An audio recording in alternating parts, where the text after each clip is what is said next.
Hello everyone, कैसे हैं आप लोग? आज बहुत दिनों के बाद मैं ऑनलाइन आ रहा हूँ यूट्यूब पे क्योंकि मैं किसी कारणवश बिज़ी था उस कारण से मैं अपडेट नहीं दे पा रहा था डेली। तो चलिए अब ये हमारा सीरीज़ कंटिन्यू रहेगा और हम अलग-अलग चीज़ों को डिस्कस करेंगे हमारे जो भी एग्ज़ाम पॉइंट ऑफ व्यू से इम्पोर्टेंट रहेगा।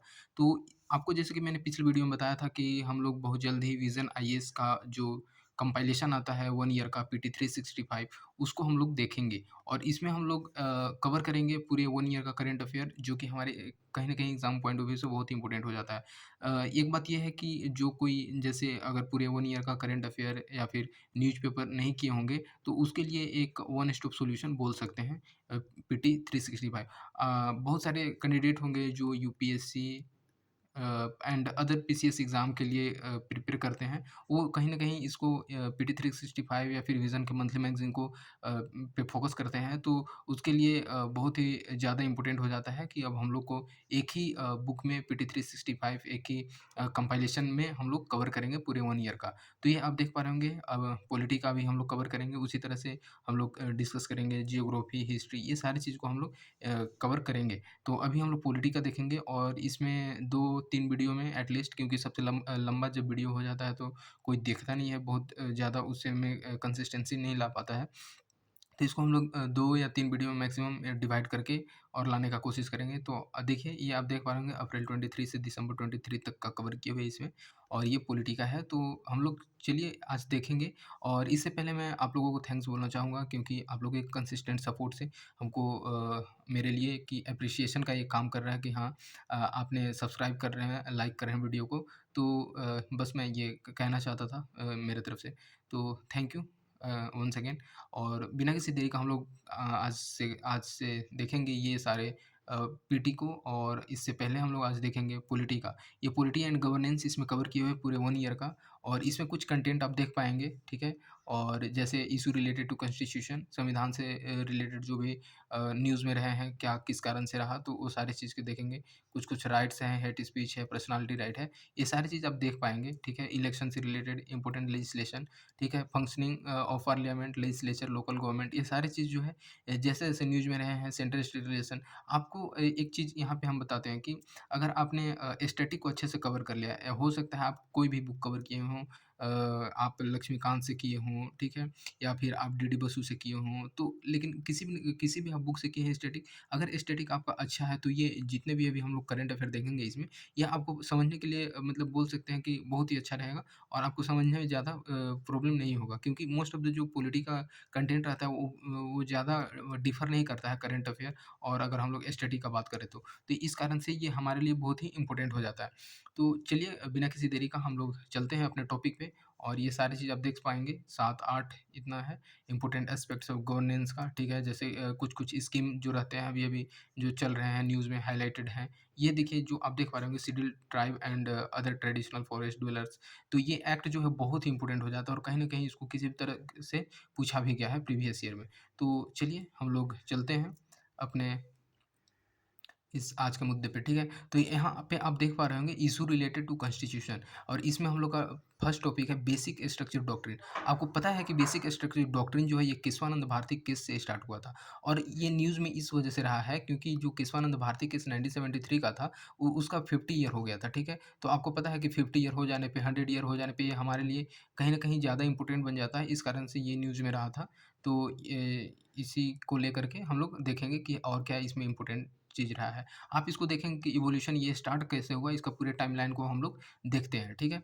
तो आप इसमें देखेंगे कि केशवानंद भारती केस 1973 ये बेसिकली डील करता है आपका फंडामेंटल राइट और लैंड लैंड से रिलेटेड ये केसेस था, ठीक है? क्योंकि ये केरला का था, केरला गवर्नमेंट का, उसमें क्या था कि पहले आपको पता है होगा कि फर्स्ट अमेंडमेंट एक्ट से पहले ये जो लैंड था वो एक तरह से फंडामेंटल राइट्स के अंदर में आता था और जब फंडामेंटल राइट के अंदर में आता था तो क्या था कि केरला गवर्नमेंट ने इसका जो बहुत सारी ये लैंड था तो वो एक्वायर कर लिए थे और ये लैंड जो थे ये एक तरह से बोल सकते हैं कि ये आपका था कहीं न कहीं रिलीजन से रिलेटेड, ठीक है?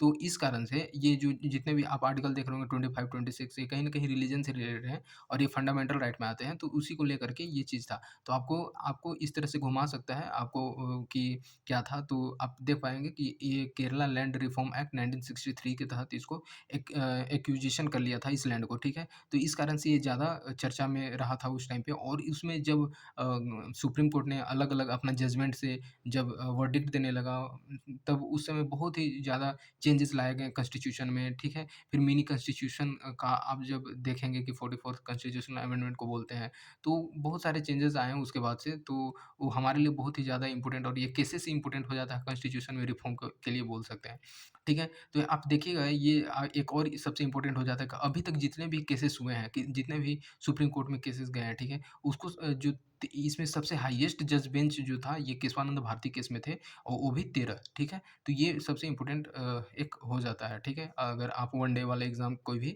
देते हैं तो। और आप इसमें देखिएगा कि ये जो बेसिक स्ट्रक्चर डॉक्ट्रिन है ये यहीं से स्टार्ट होता है, ठीक है? और ये जो आप 24th कॉन्स्टिट्यूशनल अमेंडमेंट एक्ट जो था पार्लियामेंट ने ये पार्लियामेंट के अंदर ये था कि जितने भी है पार्लियामेंट के पास पावर है कि वो किसी भी चीज़ को अमेंड कर सकता है। इसके जो 24th कॉन्स्टिट्यूशनल अमेंडमेंट एक्ट आया, यहाँ तक कि फंडामेंटल राइट को भी अमेंड करने का पावर था। बताइए इतना ज़्यादा पावर दे दिया गया था इस 24th कॉन्स्टिट्यूशनल अमेंडमेंट एक्ट में, ठीक है? लेकिन फिर उसके बाद चेंज करते रहता है, चेंज होते रहता है, तो उसके बाद लेकर के फिर जुडिशियल रिव्यू का बात आएगा कि जुडिशियल रिव्यू क्या है? तो यहीं से आता है कि नहीं, अगर आप गवर्नमेंट के पास ताकत है, पावर है कि वो किसी भी चीज़ को अमेंड कर सकती है, तो सुप्रीम कोर्ट के पास भी पावर है कि जो अमेंड किया है, जो गवर्नमेंट स्टेप ली है, उसको रिव्यू करने के लिए कि क्या गवर्नमेंट का स्टेप सही है या गलत। तो कहीं न कहीं ये बहुत ही ज़्यादा एक तरह से इम्पोर्टेंट हो जाता है। तो तो जो अभी हम लोग देखेंगे बेसिक स्ट्रक्चर जो देख रहे हैं, ठीक है? ये बेसिक स्ट्रक्चर का काम ही था, इसमें बताया गया कि सुप्रीम कोर्ट का जब जजमेंट आया, तो इसमें बोलता है कि आपके जो भी हैं डैमेज और डिस्ट्रॉय नहीं कर सकते हैं एसेंशियल फीचर्स को और एसेंशियल फीचर्स वो होते हैं कॉन्स्टिट्यूशन में, ये बहुत अलग-अलग जजमेंट से सुप्रीम कोर्ट के अलग-अलग जजमेंट के अकॉर्डिंग बताया जाता है कि ये चीज़ है। ये कहीं लिखा नहीं गया है कि ये कौन-कौन सा एसेंशियल फीचर्स हैं। तो वही बोलता है कि आपको अमेंड कर सकते हैं, लेकिन आप बिना उसके बेसिक स्ट्रक्चर को डिस्ट्रॉय किए आप अमेंड कर सकते हैं, ठीक है? तो ये चीज़ था और अगर हम लोग बात करते हैं गोलकनाथ केस 1967 का, तो इसमें बताया गया कि कॉन्स्टिट्यूशन का जो पावर है कॉन्स्टिट्यूशन अमेंडमेंट का, ठीक है, पार्लियामेंट के पास और आर्टिकल 360 के अंदर वो अनलिमिटेड नहीं है, ठीक है? यहाँ तक कि जो फंडामेंटल राइट है, उसको भी इंक्लूड नहीं किया गया है कि पार्लियामेंट जो है इसको आपका अमेंड कर दे। तो ये चीज़ था, तो ये भी थोड़ा-सा बहुत इम्पोर्टेंट हो जाता है केशवानंद भारती केस और गोलकनाथ केस 1967। तो उसी तरह से अभी देखिए जैसे आपको बता रहे थे कि जुडिशियल रिव्यू का बात आएगा, तो पावर ऑफ जुडिशियल रिव्यू, ठीक है, आ ही गया। तो इसमें बोला जाता है कि कोर्ट के पास जो है जुडिशियल रिव्यू का एक इंटीग्रल पार्ट है, ठीक है? और वो बेसिक स्ट्रक्चर के अंदर आता है, ठीक है? और बेसिक स्ट्रक्चर के अंदर आता है जुडिशियल रिव्यू, तो ये भी नहीं पार्लियामेंट कर सकती है कि नहीं हम लोग जो पावर दिया गया है सुप्रीम कोर्ट को जुडिशियल रिव्यू का, उसको एब्रोगेट कर दें। क्योंकि ये खुद ही जुडिशियल रिव्यू भी बेसिक स्ट्रक्चर के अंदर आता है। तो बेसिक स्ट्रक्चर को तो अल्टर कर ही नहीं सकती है पार्लियामेंट, तो इस कारण से ये भी इम्पोर्टेंट हो जाता है। अदर जजमेंट का अगर हम बात करें, तो जैसे कि अगर हम लोग बात करते हैं कि 25th और 29th अमेंडमेंट एक्ट के बारे में, तो इसमें जब तो इसमें सुप्रीम कोर्ट बताता है कि जो आपका प्रिएम्बल है, प्रिएम्बल और एक पार्ट है कॉन्स्टिट्यूशन का, ठीक है? यहीं से अलग-अलग जजमेंट से ही पता चलता है कि प्रिएम्बल पार्ट है कि नहीं है। आप पढ़िएगा, स्टैटिक पढ़े होंगे तो आपको पता होगा कि बहुत सारे इस पे चर्चा हुआ कि प्रिएम्बल पार्ट है कि नहीं है, बेसिक स्ट्रक्चर के अंदर में आता है कि नहीं आता है। तो ये सारे चीज़ को लेकर के बहुत सारे डिस्कशन हुए, फिर अलग-अलग जजमेंट में अलग-अलग डिस्कशन से उसका रिज़ल्ट आया। तो इस कारण से सुप्रीम कोर्ट ने इन अमेंडमेंट एक्ट के अकॉर्डिंग बताया गया कि हाँ, ये एक पार्ट है कॉन्स्टिट्यूशन का और इस कारण से ये अमेंडेबल है, यानी कि हम लोग प्रिएम्बल को भी अमेंड कर सकते हैं। इसी कारण से आप देखिएगा कि बहुत सारे उसमें चीज़ ऐड किए गए हैं, तो इस कारण से ये अमेंडेबल है और ये एक बेसिक स्ट्रक्चर इसका पार्ट है, ठीक है? और ये कॉन्स्टिट्यूशन का एक एसेंशियल पार्ट हो जाता है। उसी तरह से अगर हम लोग बात करते हैं बेसिक स्ट्रक्चर डॉक्ट्रिन का, ठीक है? तो बेसिक स्ट्रक्चर डॉक्ट्रिन इससे पहले हम लोग टाइमलाइन देख लेते हैं, जो भी हम लोग देख रहे थे evolution of doctrine of basic structure, ठीक है? तो ये कहाँ से स्टार्ट होता है? सबसे पहले आपको पता है कि हम लोग का 1947 में जब अलग बना अपना देश, फ्रीडम हुआ, ठीक है? तो उसके बाद से अलग-अलग एक कॉन्स्टिट्यूशन हम लोग को मिल जाने के बाद अलग-अलग से प्रोविजन्स आने लगे, अलग-अलग से इसमें अमेंडमेंट होने लगे। तो उसी को लेकर के सबसे स्टार्टिंग हम लोग देखेंगे जैसे ए के गोपालन केस 1950 का, ठीक है? तो इसमें इसमें क्या था कि पार्लियामेंट अमेंड कर सकती है किसी भी पार्ट को, ठीक है? और ये जो है फंडामेंटल राइट को भी। तो ये यहाँ पे जजमेंट आया। इसी तरह से आप शंकरी प्रसाद देख सकते हैं 1951 और ये 1965 सज्जन सिंह केस। तो ये तीनों यहाँ से रिलेटेड हैं कि इन सारे तीनों जो जजमेंट आया है इसमें है कि पार्लियामेंट अमेंड कर सकता है किसी भी पार्ट को, ठीक है? कॉन्स्टिट्यूशन के किसी भी पार्ट को, संविधान के किसी भी पार्ट को अमेंड कर सकती है, साथ ही साथ फंडामेंटल राइट को भी। तो फिर आगे चल कर के हम लोग देखते हैं कि जब आता है गोलकनाथ केस 1967, यहाँ से टर्निंग पॉइंट आपको मिलेगा और 1973 में तो एकदम ही गजब का टर्निंग पॉइंट आ जाता है। तो जब 1967 में गोलकनाथ केस हुआ, तो उसमें बोला गया कि जो आर्टिकल 368 है, ठीक है? वो अमेंडिंग पावर को कन्फर नहीं करता है, ठीक है? और फिर उसी तरह से बोला गया कि फंडामेंटल राइट जो है, वो अमेंड नहीं कर सकती है पार्लियामेंट। तो यहाँ पे जजमेंट था 1967 में। लेकिन फिर जब आगे आएगा 1973 में तो वहाँ पे बोलेगा कि हाँ, यहाँ पे आप फंडामेंटल राइट्स को भी अमेंड कर सकते हैं और उसमें छीन सकते हैं या फिर एब्रोगेट कर सकते हैं। उसी तरह से अगर हम लोग 1971 का बात करते हैं तो इसमें फंडामेंटल राइट जो है वो बताया गया कि जो सिटीज़न को फंडामेंटल राइट्स दिया गया है वो लिमिटेड है। ये नहीं कि अनलिमिटेड है और इस पे गवर्नमेंट को भी एक्शन नहीं लग सकती है। तो यहाँ पे बताया गया 1971 में कि ये जो फंडामेंटल राइट हो वो लिमिटेड है और पार्लियामेंट अमेंड कर सकती है किसी भी पार्ट को, कॉन्स्टिट्यूशन के किसी भी पार्ट को, साथ ही साथ फंडामेंटल राइट को भी। तो इसी तरह से और आप अगर हम लोग देखेंगे कि 24th और 25th कॉन्स्टिट्यूशनल अमेंडमेंट में, ठीक है? तो इसमें हम लोग देखेंगे कि कॉन्स्टिट्यूशनल अमेंडमेंट जो है एक आप पढ़िएगा कि आर्टिकल 13 जो है उसमें लॉ के बारे में बताया गया है कि कौन-सा कानून है, ठीक है? तो जो इ इसमें आर्टिकल 13 में है, इसमें बोलता है कि कॉन्स्टिट्यूशनल अमेंडमेंट है, वो लॉ नहीं है, किसके अंदर? तो आर्टिकल 13 के अंदर। सो इस कारण से जो है पार्लियामेंट इसको भी अमेंड कर सकती है, तो चलिए यहाँ तक तो सही था। फिर अगर हम लोग नेक्स्ट देखते हैं 25th अमेंडमेंट में, तो इसमें बोला गया कि जो राइट टू प्रॉपर्टी है, यहीं से टर्निंग पॉइंट आता है, ठीक है? और ये जब इसको लेकर के फिर 1973 में केशवानंद भारती केस आती है और वो भी रिलेटेड रहता है लैंड से। तो यहाँ पे बोलता है कि जो राइट टू प्रॉपर्टी है, ठीक है? वो तो इसमें आपका जब 25th अमेंडमेंट एक्ट में अगर हम लोग सेक्शन 2 का बात करते हैं, तो इसमें बोलता है कि कुछ कंपनसेशन दे करके जैसे पहले क्या था कि किसी भी एक लैंडलॉर्ड का प्रोविज़न चलता था, तो किसी एक के पास बहुत सारा लैंड रहते थे, ठीक है? तो उस कारण से जो एक मार्जिनल है, उसके पास नहीं लैंड रहता था, तो उसको भी तो चाहिए। इक्वालिटी का अगर जब आप बात करते हैं, तो उसको भी चाहिए लैंड हर एक पर्सन को। तो इसी कारण से बोला गया कि जिसके पास अगर ज़्यादा लैंड है, तो उसको उससे लैंड लेकर के दूसरे जिसके पास कम है या फिर जिसके पास नहीं है, उसको दिया जाएगा और उसके बीच में कुछ कंपनसेशन दे दिया जाएगा जिससे लैंड छीना गया है। तो ये चीज़ प्रोविज़न्स था सेक्शन 2 में। अगर हम लोग सेक्शन 3 की बात करते हैं तो एक डीपीएसपी और फंडामेंटल राइट्स का अगर बात करते हैं तो दोनों को एक प्रेसिडेंस कर सकता है कि डीपीएसपी जो है फंडामेंटल राइट को ओवर प्रेसिडेंस करेगा, ठीक है? क्योंकि आपको पता है कि कहीं न कहीं दोनों का एक अगर अल्टीमेट राइट अगर बात करें तो कहीं न कहीं लोगों की राइट को प्रोटेक्ट करना है, ठीक है? लोगों के राइट को प्रोटेक्ट करना है जैसे फंडामेंटल राइट में तो ऑलरेडी दिया गया है, लेकिन अगर डीपीएसपी का बात करें तो ये स्टेट को प्रोवाइड किया गया है कि आप जब अगर किसी कोई भी प्रोविज़न्स बनाते हैं, कोई भी अगर आप लॉ लाते हैं, तो उस बीच में आपको थोड़ा-सा ध्यान रखना है कि लोगों की राइट को भी ध्यान रखें, जो भी फंडामेंटल राइट्स हैं, उसमें मेंशन किया गया है। तो कहीं न कहीं ये दोनों एक-दूसरे से कोइंसिडेंस हैं, ठीक है? तो उसी तरह से अगर हम लोग बात करते हैं जुडिशियल रिव्यू का, तो ये भी इससे बताया गया कि नहीं, ये जुडिशियल रिव्यू के स्कोप से बाहर रहेगा, ठीक है? लेकिन फिर भी आपको जब आप ये 1973 का पढ़ेंगे तो उसको ला दिया गया कि नहीं ये जुडिशियल रिव्यू के अंदर रहेगा। तो ये सारी चीज़ केसेस थे। तो ये केशवानंद भारती केस का जजमेंट था इस तरह से। तो इसमें आपको पता होगा बहुत सारे जो इसमें ज़्यादा कुछ ख़ास नहीं है अगर हम लोग करंट बेसिस पे बात करें तो। आप इसको पढ़ना चाहें तो पढ़ सकते हैं लेकिन अगर हम लोग बेसिकली अगर प्री का बात करते हैं प्रीलिम्स पॉइंट ऑफ व्यू से तो ये इतना हम लोग को ज़्यादा के लिए इम्पोर्टेंट नहीं हो जाता। लेकिन अगर थोड़ा-सा हम लोग देख लेते हैं। जैसे some principle that is presently part of the basic structure ऐसे कुछ प्रिंसिपल हैं जो कि बेसिक स्ट्रक्चर के पार्ट है। जैसे सोवरेनिटी ऑफ इंडिया, ठीक है? और इंडिविजुअल का फ्रीडम जो है जो कि सिक्योर करता है, ठीक है? ये भी एसेंशियल पार्ट हो जाता है, ठीक है? वेलफेयर स्टेट किस में आ जाता है? तो डीपीएसपी पे में आ जाता है, ठीक है? इसमें इसका बात किया जाता है। कॉन्स्टिट्यूशन का सुप्रीमेसी तो है ही, ठीक है? और रिपब्लिकन एंड डेमोक्रेटिक गवर्नमेंट है। इसी तरह से सेकुलर और फेडरल कैरेक्टर है कॉन्स्टिट्यूशन का उसे और सेपरेशन ऑफ पावर है, जैसे अलग-अलग में लेजिस्लेचर में, एग्जीक्यूटिव में, जुडिशरी में। यूनिटी एंड इंटीग्रिटी का बात करता है नेशंस का, जुडिशियल रिव्यू का बात करता है, हार्मनी बैलेंस बिटवीन अभी हम लोग देखें फंडामेंटल राइट्स और एसपी के बीच में हार्मनी बना करके रखना ताकि लोगों के राइट्स को फुलफिल किया जा सके। इसी तरह से आप बेसिक स्ट्रक्चर डॉक्ट्रिन के बारे में देख सकते हैं, आप पढ़े भी होंगे। तो ये ज़्यादा इम्पोर्टेंट नहीं बन जाता है। आप देख सकते हैं यहाँ पे जैसे कि आप ये देखिए, ये थोड़ा-सा वीवीआई हो जाता है कि हम लोग के एग्ज़ाम पॉइंट ऑफ व्यू से आप और पूछा भी गया है कि जो कहीं आपका कॉन्स्टिट्यूशन में जो है, ये कहीं भी बेसिक स्ट्रक्चर मेंशन नहीं किया गया है। आपको पूछ देगा कि बेसिक स्ट्रक्चर कहीं मेंशन है क्या कॉन्स्टिट्यूशन में? तो नहीं, एक सुप्रीम कोर्ट का जजमेंट के अकॉर्डिंग ये लाया गया है, ठीक है? और वही देखती है सुप्रीम कोर्ट ही। तो नेक्स्ट हम लोग देखते हैं कि सिग्निफिकेंस क्या है इसका? तो ये देखिए हम लोग के बेसिकली मेंस के लिए इम्पोर्टेंट हो जाता है, तो इस पे हम लोग नहीं जाएँ तो ही सही है, ठीक है? क्योंकि हमारे पास टाइम ज़्यादा नहीं है। आप पढ़ना चाहें तो पढ़ सकते हो 1-2 बार, बाकी तो ठीक है।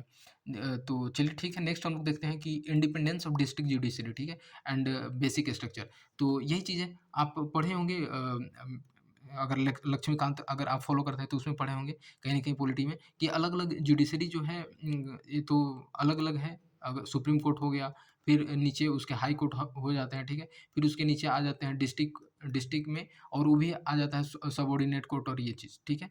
तो आप इसी इसी में कुछ इसमें न्यूज़ में आया था इसको लेकर के। तो इसमें हम लोग देखेंगे कि न्यूज़ में किस कारण से रहा, तो आपको पता होगा कि ऑल इंडिया जजेस association versus Union of India cases में सुप्रीम कोर्ट ने बताया कि जो डिस्ट्रिक्ट जुडिशरी है, आपको पता है कि कहीं न कहीं जुडिशरी जो हम लोग के इंडिया में है, वो इंडिपेंडेंस है, ठीक है? और इसकी जो इंडिपेंडेंस है, वो बेसिक स्ट्रक्चर के अंदर में आता है डिस्ट्रिक्ट जुडिशरी को।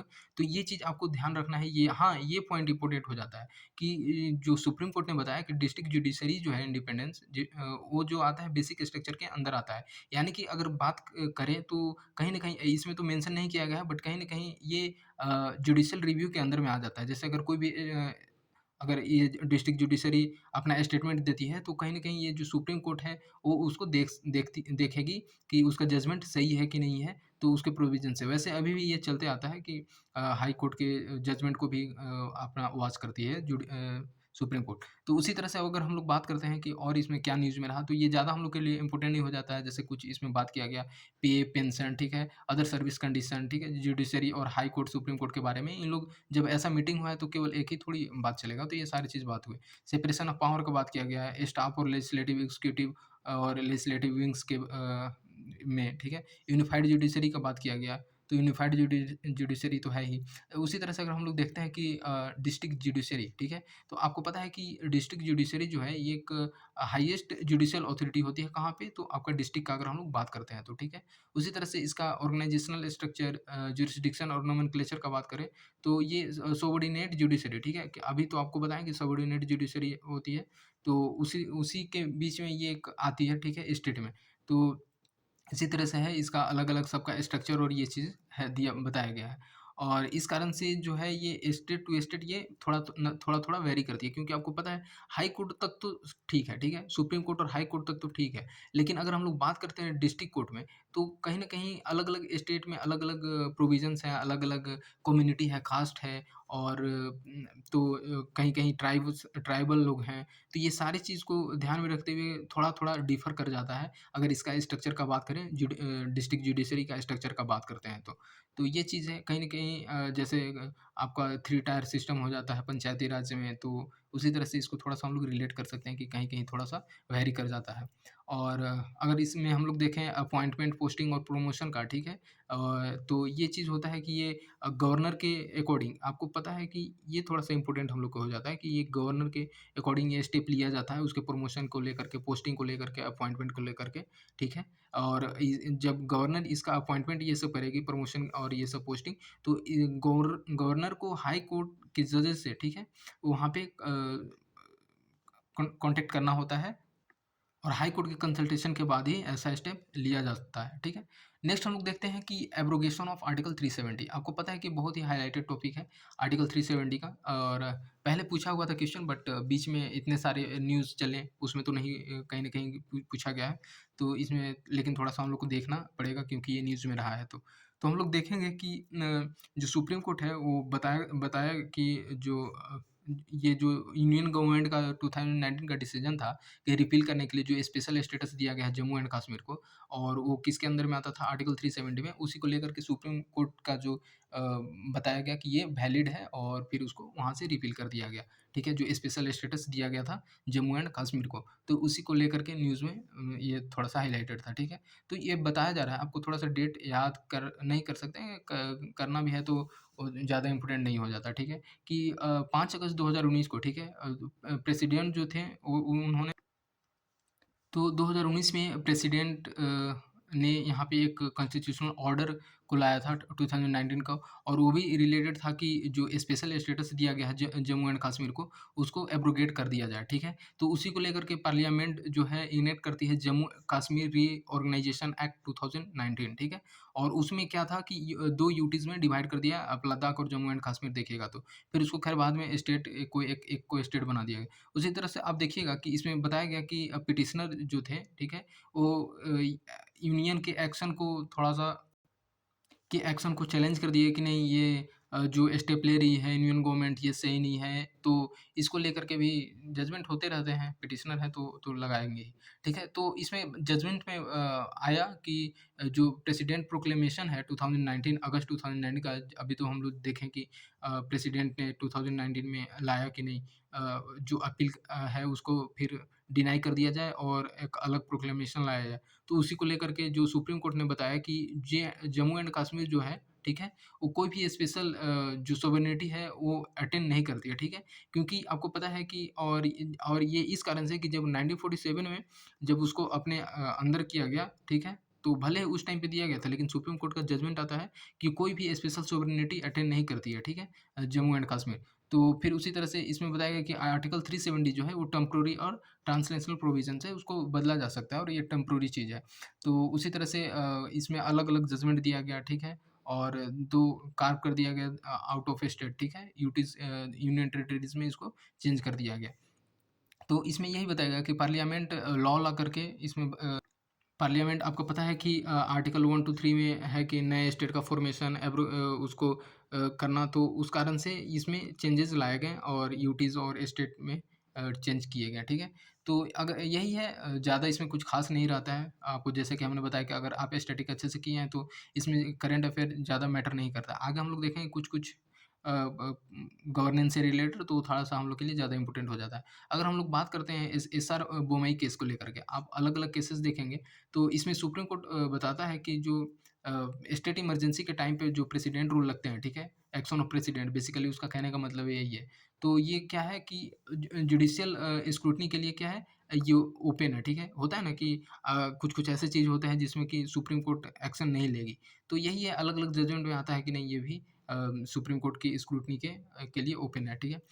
नेक्स्ट हम लोग देखते हैं आर्टिकल 370, ये हिस्टोरिकल कॉन्टेक्स्ट कुछ है, जैसे कि इंस्ट्रूमेंट ऑफ एक्सेशन, ये रिलेटेड है आपका महाराजा हरि सिंह से, ठीक है? जब हम लोग 1947 में बात करें, तो उसमें बोला गया था कि आप इंडिया के अंदर में अपना जे-एंड-के को लाना चाहते हैं कि नहीं, तो उसी से लेकर के, क्योंकि ये जो महाराजा हरि सिंह थे, ये लास्ट रूलर थे जम्मू एंड कश्मीर का, उन्होंने ही साइन किया था इंस्ट्रूमेंट ऑफ एक्सेशन, ठीक है?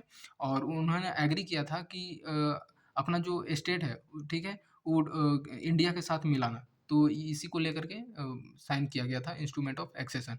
और टेम्परेरी प्रोविजंस का बात करें अगर हम लोग जम्मू एंड कश्मीर का, तो आर्टिकल 370 के अंदर प्लेस कर दिया गया था, ठीक है? और वो भी पार्ट आप देख सकते हैं। तो ये चीज़ था। फिर उसी तरह से आर्टिकल 370 और आर्टिकल 35 ए, ये थोड़ा-सा हम लोग देख लेते हैं कि आर्टिकल 35 ए जो है, ठीक है? वो तो इसको आर्टिकल 370 से बाहर रह करके एक पावर दे दिया गया कि जो जे-एंड-के असेंबली है, ठीक है? वो अपना परमानेंट रेसिडेंट ऑफ स्टेट और स्पेशल राइट ऑफ प्रिविलेज का वहाँ पे बात करेगी। उसी तरह से आप आर्टिकल 3 देख सकते हैं कि आप यहाँ पे आप इसको थोड़ा-सा पढ़ सकते हैं, इसमें ज़्यादा कुछ ख़ास हम लोग के लिए नहीं हो जाता है कि क्योंकि आप ऑलरेडी आपको पता होगा कि इसमें न्यू स्टेट का बात करता है, एरिया को अल्टर करना, बाउंड्री का नाम चेंज करना, ये सारी चीज़ होता है, तो हम लोग स्टैटिक में पढ़े रहते हैं। नेक्स्ट हम लोग देखते हैं कि national capital territory of Delhi amendment act 2023, ये आपको पता है कि हमेशा हाइलाइटेड रहता है दिल्ली किसी न किसी पॉलिटिकल मुद्दे से लेकर के। तो ये चीज़ है कि इसमें कुछ अमेंडमेंट लाए गए थे, ठीक है? तो इस कारण से इसमें ये थोड़ा-सा हम लोग के लिए इम्पोर्टेंट हो जाता है। तो ये जो national capital territory of Delhi amendment act 2023 लाया गया, तो ये इसी कारण से थोड़ा-सा न्यूज़ में रहा कि इसमें प्रेसिडेंट ने इसको असेंट दे दिया था कि हाँ, क्या-क्या इसमें अमेंडमेंट करना है, तो उसको लेकर के।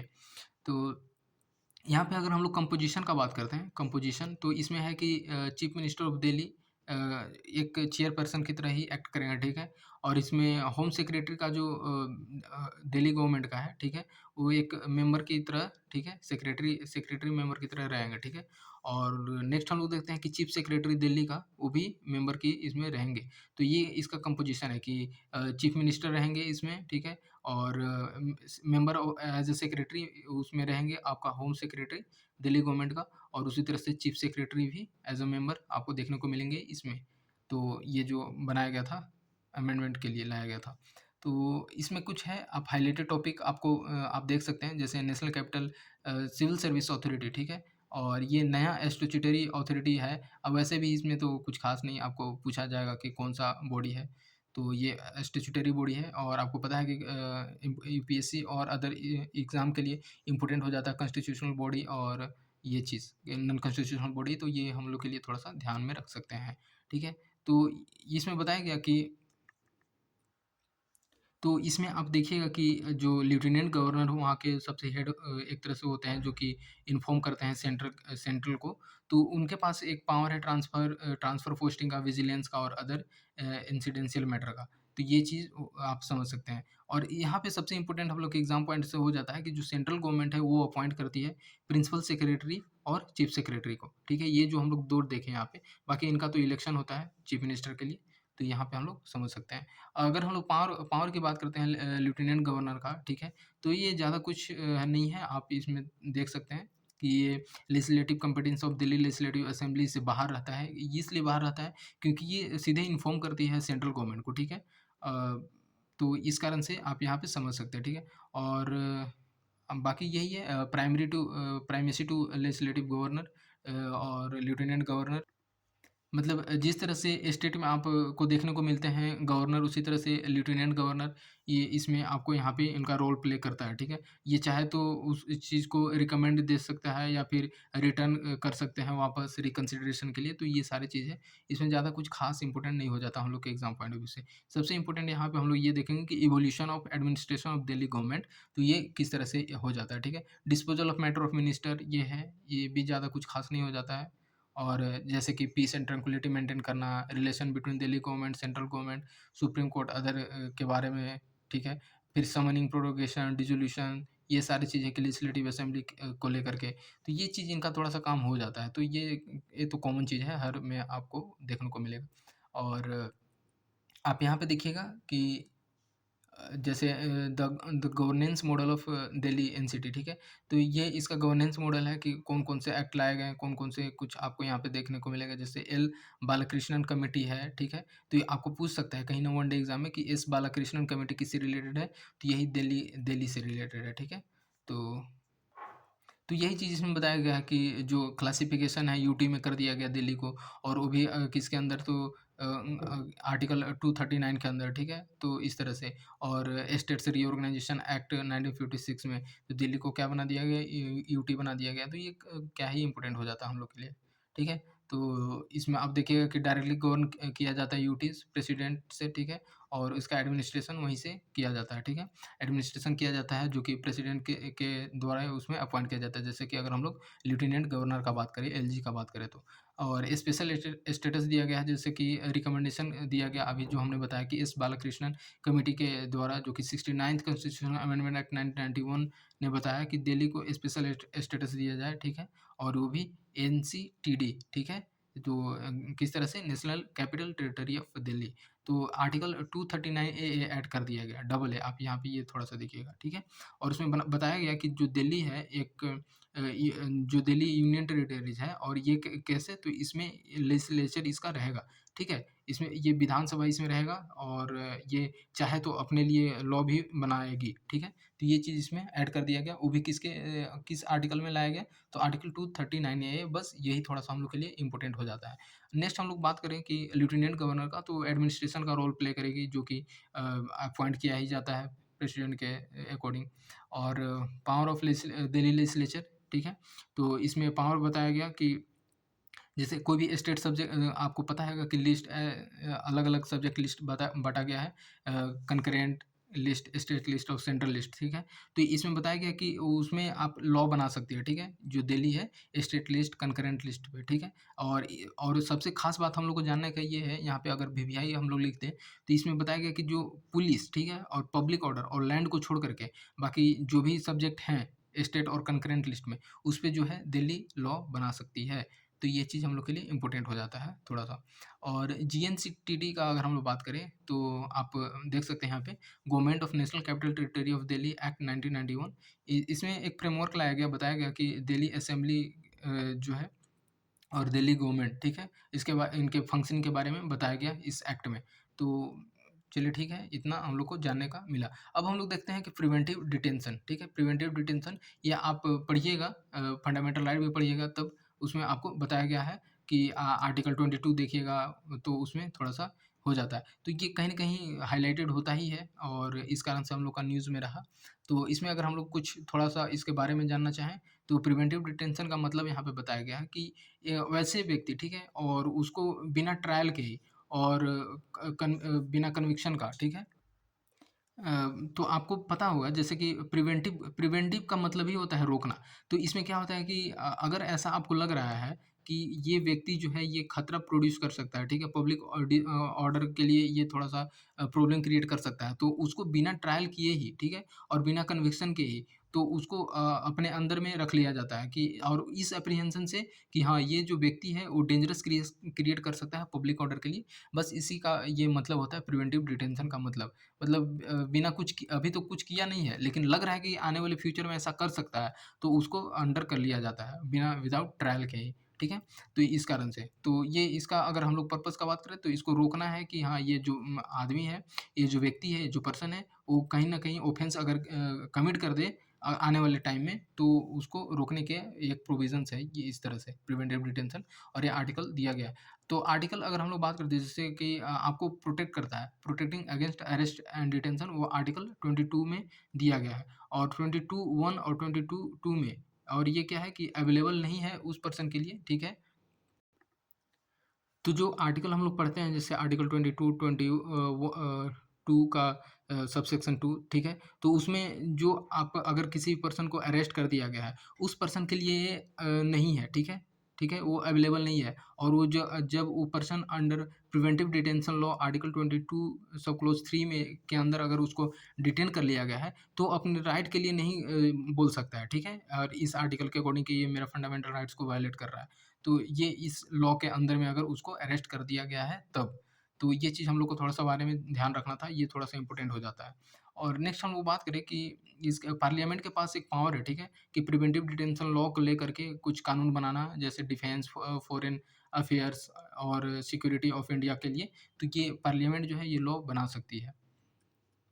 तो नेक्स्ट हम लोग देखते हैं कि पार्लियामेंट, ठीक है? पार्लियामेंट और साथ ही साथ स्टेट लेजिस्लेचर अ, तो वो लॉ बना सकते हैं, ठीक है? वो कुछ किसी भी कारण से हो सकता है, जैसे कि सिक्योरिटी, स्टेट की सिक्योरिटी को लेकर के या फिर पब्लिक ऑर्डर मेंटेनेंस को लेकर के, ठीक है? सप्लाइज़ और सर्विस को लेकर के, तो चाहे तो पार्लियामेंट और स्टेट लेजिस्लेचर लॉ बना सकते हैं, ठीक है? और इस पे भी मल्टीपल लॉ लाए गए हैं, जैसे कि इससे रिलेटेड है कि कोड ऑफ क्रिमिनल प्रोसीड्योर, ठीक है? ठीक है? Narcotic drug and psychotropic substance act, तो इस तरह से ये थोड़ा-सा एक्ट इम्पोर्टेंट हो जाता है। अनलॉफुल एक्टिविटीज़ प्रिवेंशन एक्ट, तो ये जो जितने भी एक्ट हैं, इन्हें कहीं न कहीं ये प्रिवेंटिव डिटेंशन को परमिट करते हैं। तो ये इस तरह से हमारे लिए इम्पोर्टेंट हो जाता है कि प्रिवेंटिव डिटेंशन को रोकने के लिए ये इंडिविजुअली और इनडायरेक्टली ये सारे लॉ हैं। कॉन्स्टिट्यूशनल प्रोविजंस किस तरह से है प्रिवेंटिव डिटेंशन से रिलेटेड, और साथ ही साथ जुडिशियल प्रोनाउंसमेंट देखेंगे कि प्रिवेंटिव डिटेंशन से रिलेटेड किस तरह से है। अलग-अलग जजमेंट हुए, अलग-अलग केसेस हुए, तो उस चीज़ में। आर्टिकल 22 का अगर हम लोग बात करते हैं, तो जैसे हम लोग फंडामेंटल राइट्स में पढ़े भी होंगे कि कोई भी पर्सन जो है बिना ट्रायल का अरेस्ट नहीं किया जा सकता है, ठीक है? तो उसको हम क्या है कि बिना इन्फॉर्म किए उसको है कि इन्फॉर्म करना पड़ेगा कि हम आपको क्यों अरेस्ट कर रहे हैं। तो ये राइट इसमें प्रोवाइड किया गया। और इसमें होता है कि अगर आपको कोई अरेस्ट कर रहा है, तो आपके पास एक राइट है, ठीक है? कि आप लीगल प्रैक्टिशनर से आप अपने बचाव के लिए आप उससे कनेक्ट कर सकते हैं, ठीक है? और उससे फाइट कर सकते हैं। तो फाइट इन द सेंस कि एक लीगली फाइट करना है। और नेक्स्ट हम लोग बात करते हैं आर्टिकल 22 का, ठीक है? सब क्लॉज़ 2। तो इसमें बोला गया है कि अगर आप किसी भी पर्सन को अरेस्ट किए हैं, ठीक है? और वो अरेस्टेड पर्सन है और डिटेन किया गया है कस्टडी में, तो आपको 24 आवर के अंदर मजिस्ट्रेट के सामने प्रोड्यूस करना है, उसको मजिस्ट्रेट के सामने लाना होगा। और ये आर्टिकल बताता है 22 सब क्लॉज़ 2 में। तो या और नेक्स्ट हम लोग बात करते हैं कि 3 में कि आप जैसे भी हम अभी हमने देखा था कि नहीं, अगर उसको अरेस्ट कर लिया गया है उस लॉ के अंदर, तो वो प्रिवेंटिव डिटेंशन के अंदर नहीं आएगा, ठीक है? तो जो अभी का हम लोग ये 2 क्लॉज़ देखे, ठीक है? तो इसमें जो है अगर उसको अरेस्ट कर लिया गया है, तो ये इसके अंदर नहीं आता है। अगर जब हम लोग उसको अगर बात करते हैं कि नहीं, इसको अरेस्ट कर दिया गया है, तो इसमें नहीं आता है। ये आर्टिकल 22 सब क्लॉज़ 3 में, ठीक है? अगर इस लॉ के अकॉर्डिंग उसको डिटेन कर लिया गया है तब, कि नहीं, ये नियर फ्यूचर के लिए, हमारे कंट्री के लिए, पब्लिक डिसऑर्डर के लिए क्रिएट कर सकता है। और नेक्स्ट हम लोग देखते हैं आर्टिकल 22 क्लॉज़ 4 में कि कोई भी पर्सन जो है, ठीक है? वो डिटेन कर लिया गया है किसी भी एक पार्टिकुलर पीरियड के लिए, अगर हम लोग बात करते हैं कि 3 मंथ से ज़्यादा के लिए, ठीक है? तो उसके लिए क्या होता है कि एक एडवाइज़री बोर्ड कन्फर्म करेगी। तो यही चीज़ इसमें बताया गया है कि किसी भी पर्सन को आप 3 मंथ से ज़्यादा नहीं रख सकते। तो आप 3 मंथ से ज़्यादा नहीं रख सकते हैं। और ऐसा अगर एडवाइज़री बोर्ड जब तक से नहीं एक रीज़नेबल कंडीशन बताती है कि इसको आगे कंटिन्यू करना है कि नहीं करना है, इस डिटेंशन को, तब तक ऐसा आप 3 मंथ से ज़्यादा नहीं रख सकते हैं किसी पर्सन को डिटेन करके। नेक्स्ट हम लोग देखते हैं कि आर्टिकल 22 क्लॉज़ 7 में कि इसमें बताया गया है, तो कभी-कभी किसी कारणवश होता है कि उसको पॉलिटिकली या किसी और भी रीज़न से कि 3 मंथ से ज़्यादा किसी पर्सन को रख लिया गया है, ठीक है? और ये एडवाइज़री बोर्ड को भी पता नहीं है, उसके बिना ओपिनियन को, क्योंकि पता है आपको कि एडवाइज़री बोर्ड के ओपिनियन चाहिए, ठीक है? और इस कारण से आप 3 मंथ से ज़्यादा नहीं रख सकते हैं। तो उसमें पार्लियामेंट बाय लॉ कुछ अपना प्रोविज़न्स ला सकती है इसके कारण। तो उसी तरह से अगर हम लोग बात करते हैं जुडिशियल प्रोनाउंसमेंट का प्रिवेंटिव डिटेंशन से रिलेटेड, तो इसमें आपको देखेंगे कि ए के गोपालन वर्सेस मद्रास, ठीक है? ये 1950 का केसेस है। तो इसमें बताया गया कि तो इसमें यही बताया गया कि इसको ग्रीन फ्लैग दे दिया गया, ठीक है? प्रिवेंटिव डिटेंशन को। तो यहाँ से स्टार्ट हम लोग बोल सकते हैं, ए के गोपालन वर्सेस स्टेट ऑफ मद्रास से। इसी तरह से अगर हम लोग सिमन लाल वर्सेस उत्तर प्रदेश का अगर हम लोग बात करते हैं 1954 में, तो इसमें ये सुप्रीम कोर्ट बताएगी कि जो कोर्ट रूम है ये कॉम्पिटेंट नहीं है, ठीक है? डायरेक्ट इंक्वायरी के लिए। तो ये चीज़ है कि नहीं, एक प्रोसेस होना चाहिए किसी भी प्रिवेंटिव डिटेंशन में, अगर इंक्वायरी के लिए कुछ प्रोविज़न्स है तो। उसी तरह से अगर हम लोग Shambhunath Shankar versus state of West Bengal का अगर हम लोग बात करते हैं, तो इसमें तो कोर्ट बताती है कि ऐसा लग रहा है कि नहीं, सिक्योरिटी पर्पज़ से अगर कंट्री को थ्रेट है, तो एक्शन लिया जा सकता है, स्ट्रिक्ट एक्शन लिया जा सकता है। तो बस यही सारे कुछ-कुछ प्रोविज़न्स थे। नेक्स्ट हम लोग देखेंगे पर्सनैलिटी राइट, और इसमें कवर यहीं तक कवर करेंगे, और फिर नेक्स्ट वीडियो में हम लोग लाने का कोशिश करेंगे, ठीक है? तो चलिए देखते हैं क्या है पर्सनैलिटी राइट। आपको पता है कि बहुत सारे राइट जो हैं आपको आर्टिकल 21 में तो देखने को नहीं मिलते हैं, लेकिन कहीं न कहीं बताया जाता है कि नहीं, इस राइट में आता है। जैसे राइट टू लाइफ़ हो गया, ठीक है?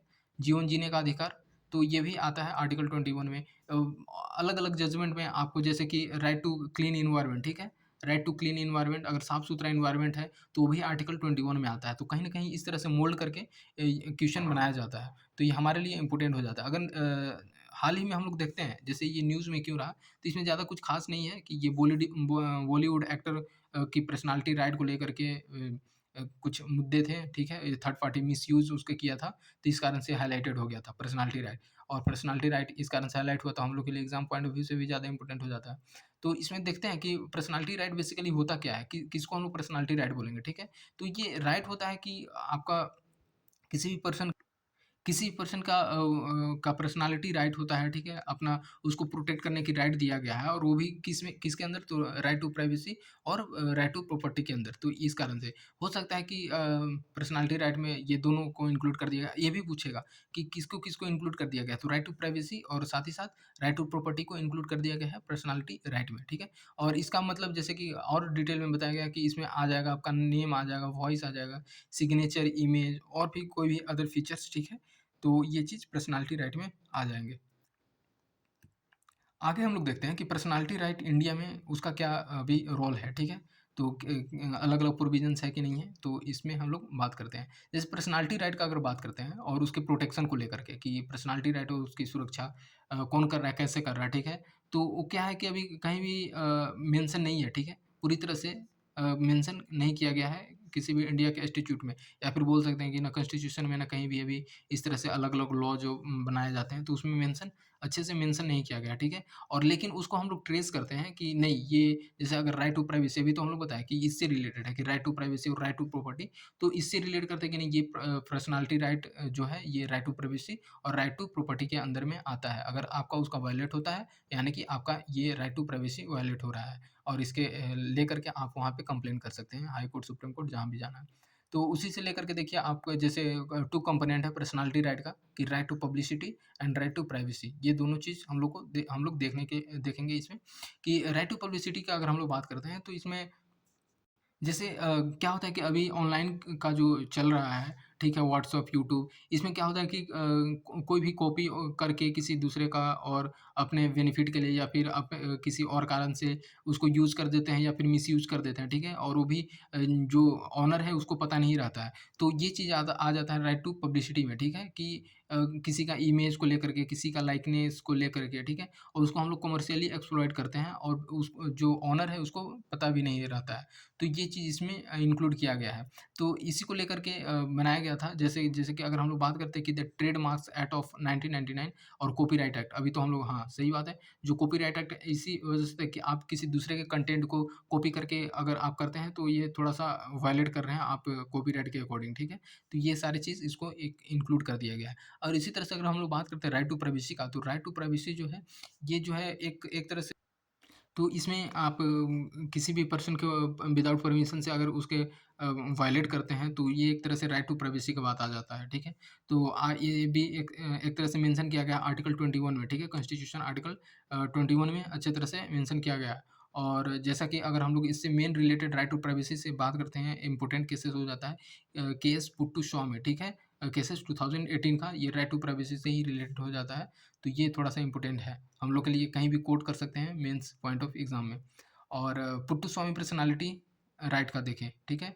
तो सॉरी तो पर्सनैलिटी राइट्स में क्या-क्या लाया गया है, उस पे है। जैसे कि एम्ब्लेम और नेम है, ठीक है? उसका अगर मिसयूज़ किया जा रहा है, तो उसको रोकने के लिए एक्ट लाया गया था 1950 का, ठीक है? तो वो प्रोटेक्ट करता है अनऑथराइज़्ड यूज़ ऑफ, ठीक है? जैसे डिग्निटरीज़ का नाम हो गया, सिंबल हो गया तो उसमें लिस्टेड कर दिया गया है इस एक्ट में। उसी तरह से अगर हम लोग आईपीसी का बात करते हैं, तो ये एक तरह से आप किसी भी डिसीज़ पर्सन के लेकर के रेपुटेशन को लेकर के या फिर उसकी फैमिली पे अलग-अलग नेगेटिव कमेंट कर रहे हैं, तो उसके लिए आप एक डिफेमेशन सूट साइन किया जा सकता है under Indian penal code IPC के अंदर। तो ये चीज़ कुछ-कुछ थे इसमें पर्सनैलिटी राइट्स के पुस्तकों में। नेक्स्ट हम लोग देखते हैं कि personality right under international convention. International convention में क्या रोल है पर्सनैलिटी राइट का, ठीक है? तो ये भी जैसे कि हम लोग इंडिया में कहीं नहीं एक्सप्लिसिटली मेंशन किया गया, उसी तरह से ये भी इंटरनेशनल कन्वेंशन में कहीं नहीं किया गया है, ठीक है? और साथ ही साथ कोई ना ऐसा ट्रीटी है, ठीक है? कि पब्लिसिटी राइट को प्रोटेक्ट किया जा सके। और अगर आगे हम लोग देखते हैं कि जैसे कि कुछ ऐसे पब्लिसिटी राइट होते हैं, ठीक है? जो कि डिराइव किए जाते हैं कुछ इंटरनेशनल कन्वेंशन से। जैसे कि हम लोग अभी देखे थे अपना इंडिया में कि राइट टू प्राइवेसी या फिर कोई भी एक वायलेट हो रहा है तो उसके अंदर में लाया गया जैसे केस पुट्टुस्वामी। तो उसी तरह से कहीं न कहीं इसमें भी रोम कन्वेंशन 1961 है, ठीक है? ट्रिप्स एग्रीमेंट 1994 है और वीपो परफॉर्मेंस एंड फोनोग्राम्स ट्रीटी तो ये चीज़ है इससे कहीं-कहीं डिराइव करता है कि नहीं ये हमारे अगर वायलेट होता है तो राइट टू पर्सनैलिटी राइट को वायलेट कर रहा है। तो ये प्रोटेक्ट करता है, ठीक है? राइट फोनोग्राम्स प्रोड्यूसर्स राइट, ठीक है? तो इस तरह से ब्रॉडकास्टिंग राइट कि आप कैसे भी बिना किसी पर्सन के इन्फॉर्म किए आप ऐसा नहीं कर सकते हैं। और ट्रिप्स एग्रीमेंट का अगर हम लोग बात करते हैं तो ये सिक्योर करता है right to phonograms producers live performance, ठीक है? ब्रॉडकास्ट राइट ये भी उसी तरह से है। और ये प्रोटेक्ट करता है राइट टू परफॉर्मेंस, ठीक है? फोनोग्राम्स ये सारी चीज़ें ना कहीं न कहीं एक तरह से एक-दूसरे से रिलेटेड हैं। Constitutional provisions related to personality right इसमें ज़्यादा कुछ खास नहीं है, हम लोग ने देख लिया था, ठीक है? और जैसे कि आर्टिकल 21 है पूरी तरह से अच्छे से हम लोग देखे, आर्टिकल 300 ए ये राइट टू प्रॉपर्टी को के बारे में बात करता है, ठीक है? जो कि 44th कॉन्स्टिट्यूशन अमेंडमेंट एक्ट 1978 में ये इंट्रोड्यूस कर दिया गया था कि इसमें ला दिया गया। पहले तो फंडामेंटल राइट्स में ही आता था, तो इस तरह से, ठीक है? और इसमें स्टेट कर दिया कि कोई भी पर्सन जो है, ठीक है? वो मतलब जो होता है ना कि अच्छा खासा किसी के पास लैंड है बहुत ज़्यादा, तो वो उसके पास बहुत ज़्यादा है और किसी के पास कम है, तो वो कोई भी पर्सन डिप्राइव नहीं रहेगा, ठीक है? और इस तरह से कोई भी पर्सन को डिप्राइव नहीं करना है उसके प्रॉपर्टी से, ठीक है?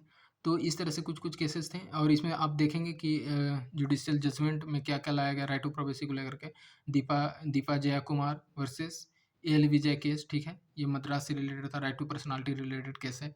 और इसी तरह से Sakshi Malik versus Venkateshwara creation private limited case, तो ये बॉम्बे हाई कोर्ट इसमें बताया कि यूजिंग अनदर्स इमेज, और यही है विदाउट कंसेंट ऑफ इलीगल, तो थोड़ा-सा इलीगल हो जाता है, अगर बिना किसी के परमिशन से आप उसके यूज़ करते हैं कोई भी कंटेंट, फ़ोटो, वीडियोज़, ठीक है? तो ये चीज़।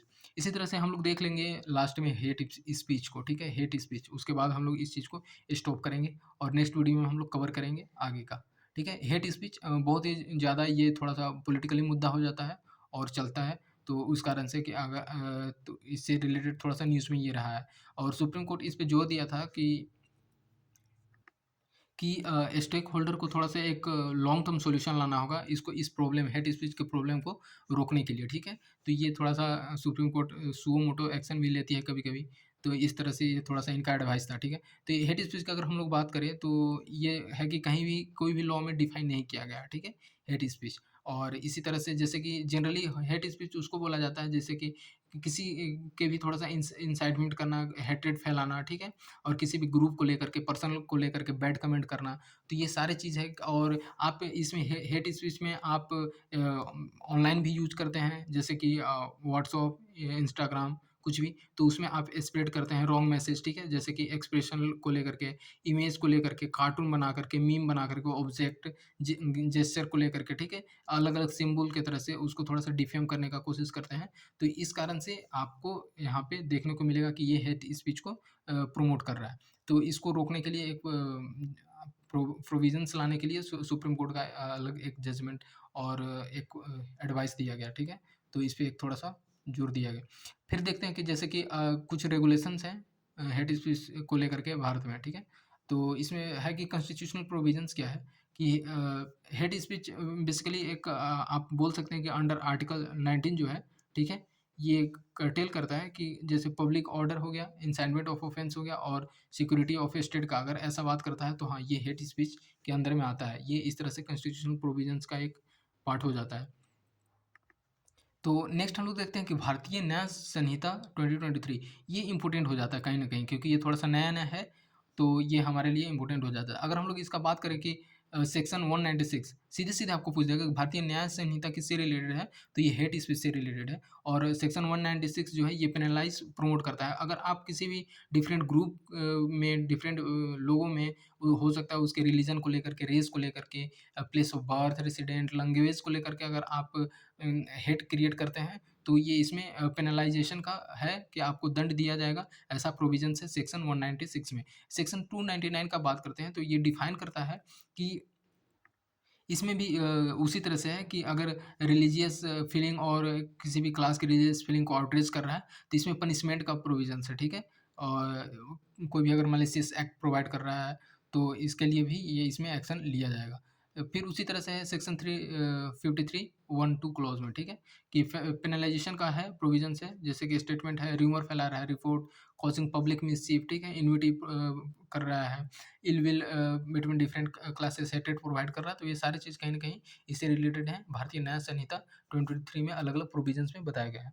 फिर अगर हम लोग बात करते हैं रिप्रेजेंटेशन ऑफ पीपल्स एक्ट 1951, ये बहुत ज़्यादा इंपॉर्टेंट हो जाता है और ये सीधे-सीधे अगर हम लोग मेंस का बात करते हैं यूपीएससी मेंस में, तो ये आपको टॉपिक देखने को मिलेगा रिप्रेजेंटेशन ऑफ पीपल्स एक्ट 1951। तो इसमें अलग-अलग सेक्शन है, सेक्शन 8 ये डिस्क्वालीफाई करता है। ये थोड़ा-सा है कि पॉलिटिकली मुद्दा हो जाता है, ठीक है? कि पार्लियामेंट में ये कुछ एक्शन कर रहे हैं या किसी ने अलग गलत बोल दिया, तो वो सारी चीज़ से, ठीक है?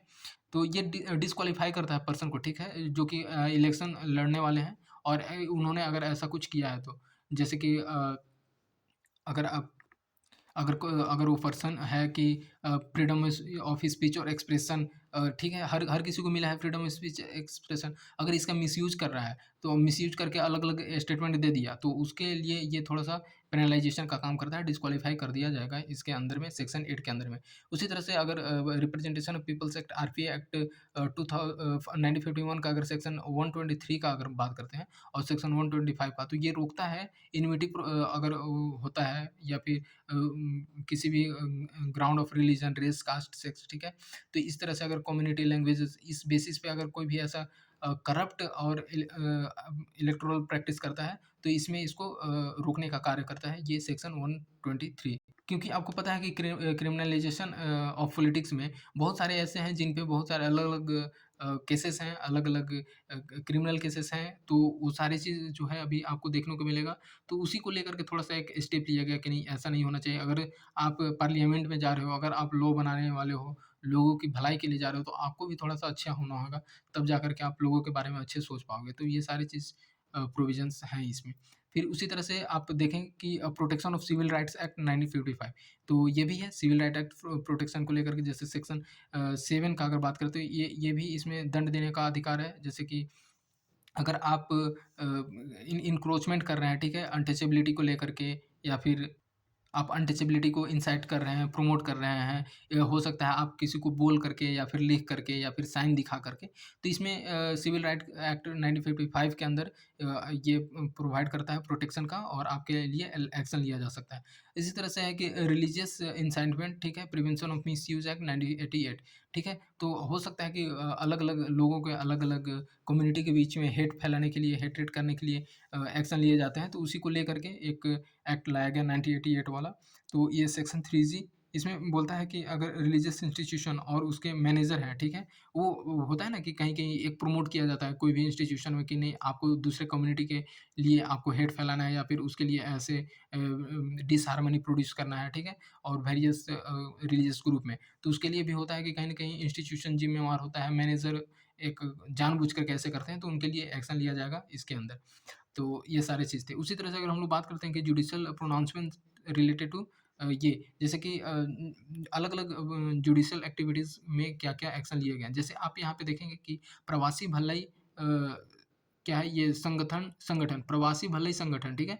वर्सेस यूनियन ऑफ इंडिया 2014, तो इसमें भी जजमेंट लाया गया। फिर Shreyas Singhal versus Union of India, ये हमारे लिए इम्पोर्टेंट हो जाता है बहुत। ये कहीं न कहीं पूछा भी गया है या फिर आप कोट भी कर सकते हैं मेंस में। तो इसमें यही था कि जो हेट स्पीच का क्या इम्पैक्ट पड़ता है कम्युनिटी पे, लोगों पे, उसका डेप्थ एग्ज़ामिनेशन किया था इस प्रवासी भलाई संगठन केसेस में, ठीक है?